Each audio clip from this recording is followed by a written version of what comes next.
po' di cadenza. Rieccoci, primo Studio Palace, appuntamento del mercoledì, gruppo TV7, ovviamente ci facciamo un'autopubblicità ogni rientro dalla pubblicità, che gioco di parole, in diretta sulla pagina Facebook, anche in diretta sono le 22:35 minuti. Abbiamo già collegato l'assessore alla cultura di Jesolo, Giovanni Battista Scaroni, che lo saluto, buonasera, grazie Assessore di essere con noi. Prima vado da Dennis, buonasera, grazie a voi. Ha molti messaggi, andiamo con altri 4 messaggi, Dennis. Sì, allora possiamo andare subito a leggere il primo di questo gruppo, adesso arriverà in sovraimpressione il primo appunto dei 4 messaggi. Buonasera, la domanda è per Colasio, quando avremo la conferma UNESCO per Urbs Picta? E poi ne parliamo. Rispondiamo dopo, allora li leggiamo tutti. Volevo sapere da Boaretto quali attività culturali sono previste nelle terme di Abano e Montegrotto per questa stagione estiva. Poi ancora, terzo messaggio. Reverenna, la promozione per far arrivare i turisti alle terme si basa ancora con la pubblicità fatta alle fiere o è un turismo che si organizza via internet con la visualizzazione dei siti in autonomia?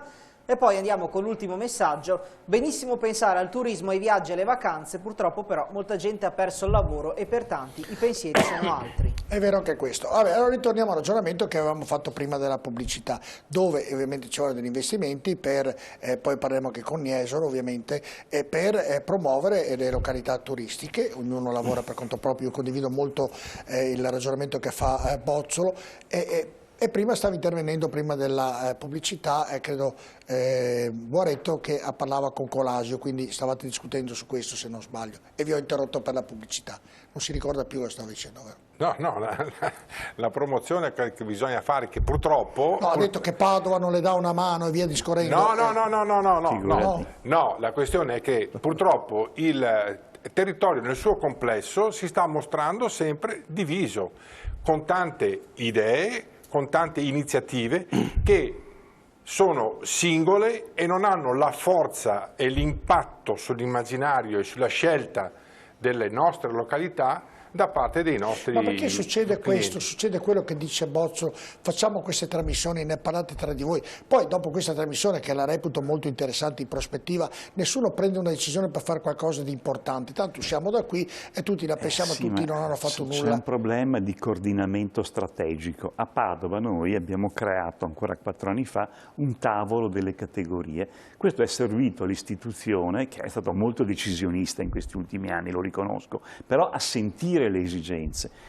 Esempio, io ho letto il documento predisposto, il bando predisposto dai 21 comuni del Garda e lo stanziamento di bilancio. Sono 700.000 euro, loro dicono che è una cifra interessante ma piccola, il 30% nel mercato italiano, il 70% estero. È che con 700.000 euro non fai una grandissima campagna internazionale. Noi a Padova stiamo stanziando 2 milioni, li abbiamo già stanziati, stiamo già predisponendo la campagna marketing. È una buona cifra, Colasio. 2 milioni è una cifra piccola. Il problema è che ci vorrebbe una potenza di fuoco che solo la Regione Veneto potrebbe mettere. Quello mi dispiace che non ci sia Caner, io non faccio mai polemiche, mi conoscete, però un coordinamento quantomeno degli assessori al turismo, delle città capoluogo e degli altri centri rilevanti, tipo i luoghi di destinazione, quindi il lago di Garda, le terme, cioè non c'è, ripeto, tavoli tecnici ipertrofici, ma manca la capacità di allocare risorse in modo strategico. Il Veneto avrebbe dovuto e potuto fare molto. Noi come città d'arte singola abbiamo ovviamente investito sulla nostra identità, noi abbiamo fatto grandi mostre, non è che sono costato poco.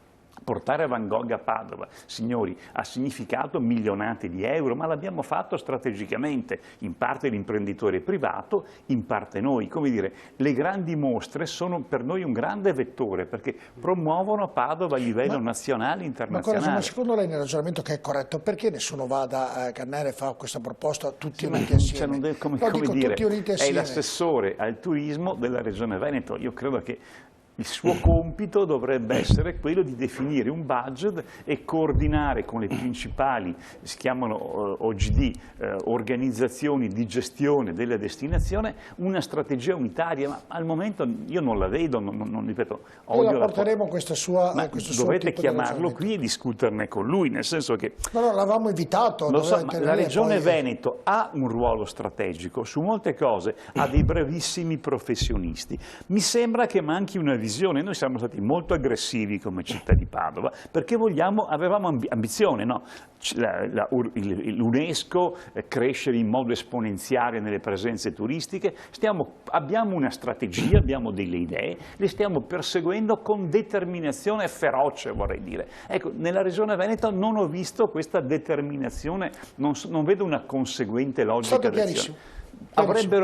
Si sarebbe potuto fare, e adesso lo diceva Piccolo, una città come Padova soffrirà ancora durante l'estate, il rimbalzo lo avremo da Natale e noi traguardiamo primavera prossima perché è il momento migliore per le città d'arte. Padova, aprile, maggio, giugno sono mesi eccezionali, guardate i dati statistici.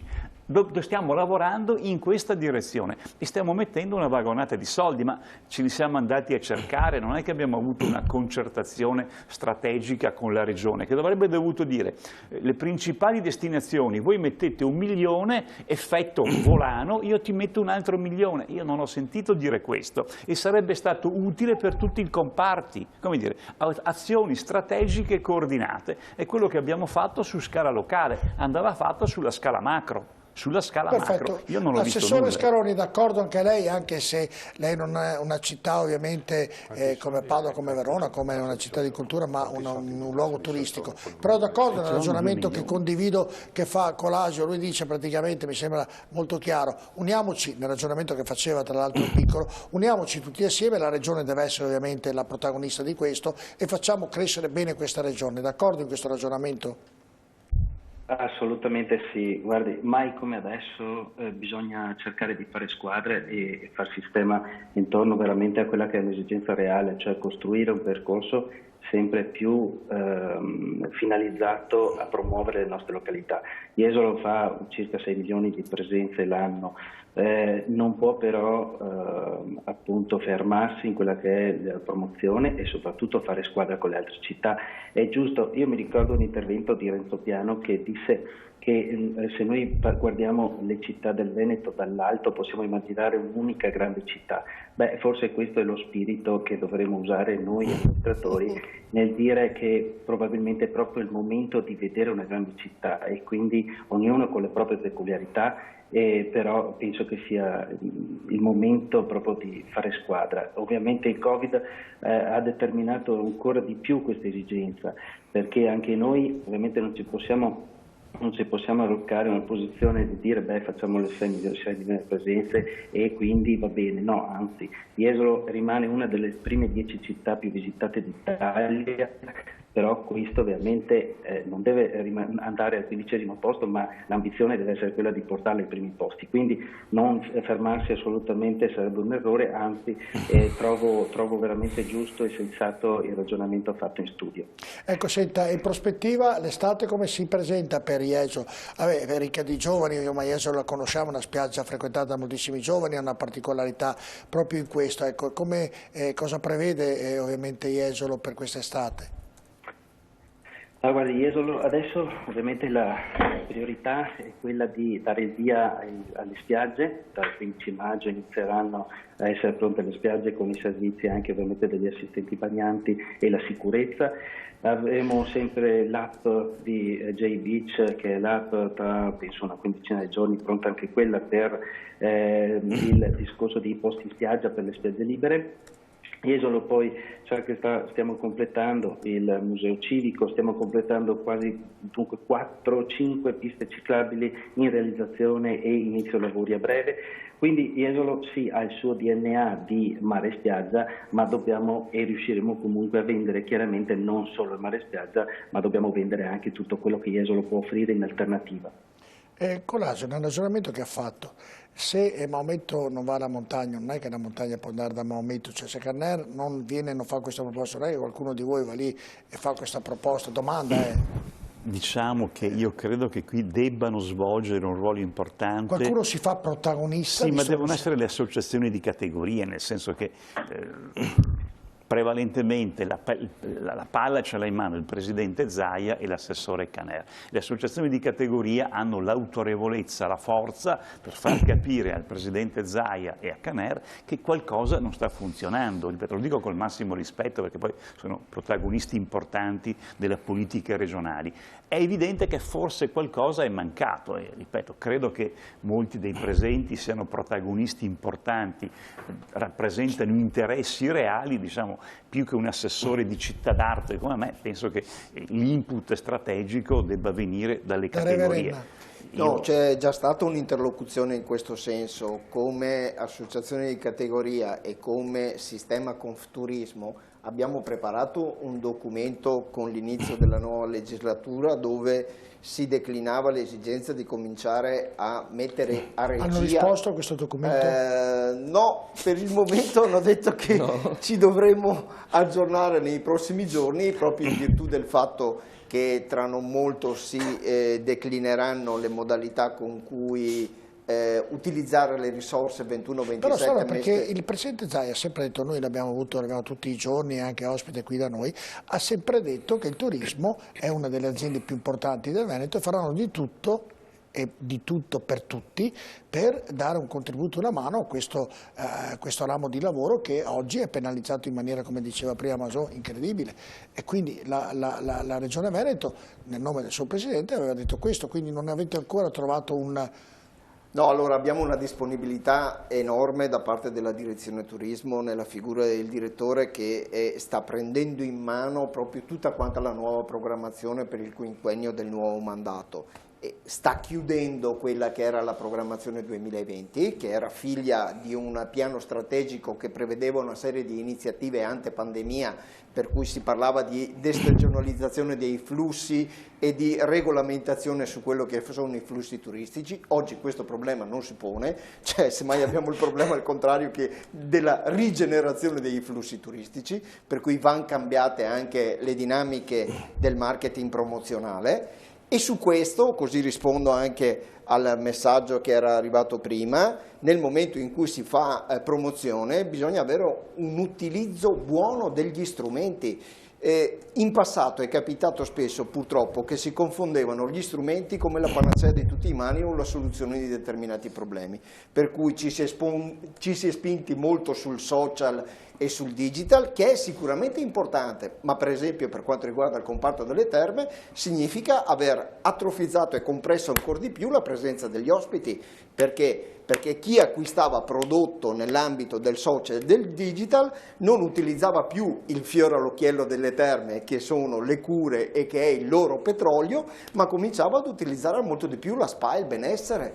Quando io ho una destinazione che è tra le prime 5 in Europa e delle prime 5 in Europa è la destinazione leader per quanto riguarda il comparto termale, se il mio elemento di riferimento comincia ad essere nel digital, la spa e il benessere, il mio competitor diventa sul Pirellone dove c'è un centro che faccia spa, massaggi o cose di questo genere, per cui il mio competitor non devo più basarmi su 4 elementi con cui confrontarmi in Europa, ma ho una clientela molto più diffusa e variegata e frammentata perché diventano 10.000 i competitor.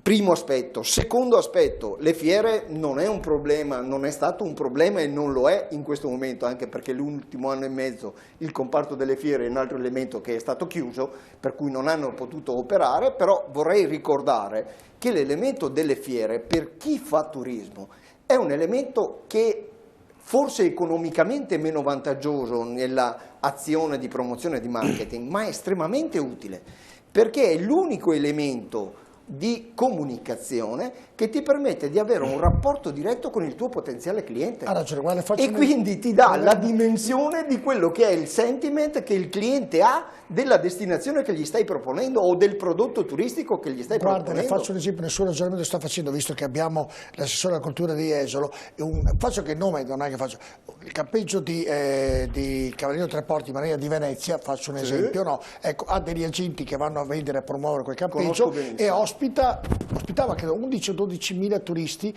ed era riempito proprio per queste fiere dall'inizio della stagione fino a quasi stagione inoltrata, ma quasi stagione inoltrata, il Marina di Venezia danesi, belgi, inglesi, tedeschi, c'era il mondo intero e riuscivano proprio tramite le fiere, tramite questa promozione che era straordinaria, a riempirlo. Mi corregga l'assessore al turismo l'assessore alla cultura di Jesolo se sto dicendo qualche eresia in merito. Dunque, no. Se c'è questo, hai capito? Non solo tutto il mondo dei villaggi e della villaggistica. Ho fatto che il nome del campeggio, quindi sì. Insieme alle terme ci sono stati anni in cui la nostra presenza era garantita in almeno 22 manifestazioni. È il ragionamento che facevo prima con Boaretto. Piccolo, lei è presidente del consorzio di promozione turistica di Padova. Mi racconti un po', cosa intende per promozione turistica di Padova, di tutti i siti mi racconti un po'? Beh, innanzitutto prima vorrei chiarire una cosa con la Regione. Per la promozione noi dobbiamo pensare che c'è un discorso di pianificazione e di programmazione. Dobbiamo darci degli obiettivi e i percorsi per raggiungere questi obiettivi e il problema delle risorse. E qui c'è un problema molto, molto grosso, lo diceva prima l'assessore Colasio con la Regione, perché rispetto a un passato dove noi siamo 70 milioni di presenze, siamo la prima regione turistica d'Italia, ma siamo quella che spendiamo meno. Io mi ricordo che quando Zaia era assessore al turismo aveva un budget, mi pare, di 48 milioni di euro. Esatto. Mi pare che adesso l'assessore attuale al turismo abbia un budget sui 4 milioni di euro. Periodo un po' diverso anche la pandemia. Vabbè, no, è da un po' di tempo che è questo qua. Quindi il budget è stato molto tagliato. Bisogna capire eventualmente che come è possibile fare, perché non è possibile fare turismo, promozione sul turismo con questo budget. Noi andiamo a cercare delle risorse in altri ambienti.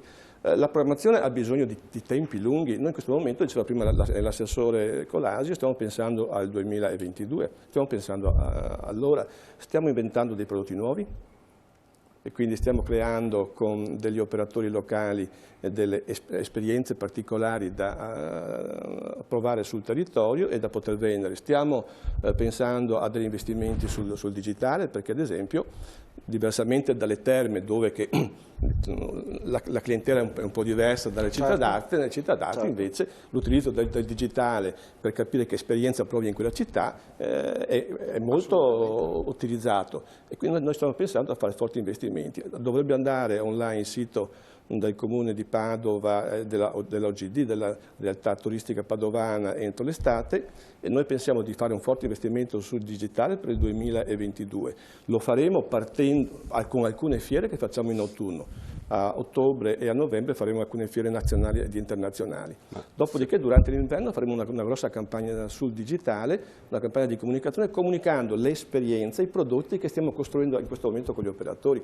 Noi stiamo viaggiando per tutti i territori della provincia di Padova, incontrando 4-5 operatori su una zona, 4-5 su un'altra, e costruendo un prodotto innovativo che non c'era prima. Quindi quando faremo questa campagna di comunicazione per il prossimo anno, vedranno che assieme al prodotto tradizionale, alla visita museale, alle realtà ambientali di Padova, ma anche al cicloturismo, ma anche alle escursioni in battello che si fanno a Padova, ma anche alle degustazioni, saranno almeno 5-6 prodotti molto particolari, molto emozionali, sui quali noi punteremo molto per il 2022. Appetibili. Allora, vado in pubblicità, poi rientro, farò felice l'assessore Colasio, perché manderemo un filmato ovviamente del Comune di Padova, che ovviamente farà vedere i siti dove naturalmente la domanda del nostro telespettatore riguardava ovviamente l'UNESCO e i siti che verranno sicuramente inseriti in questo importante ragionamento.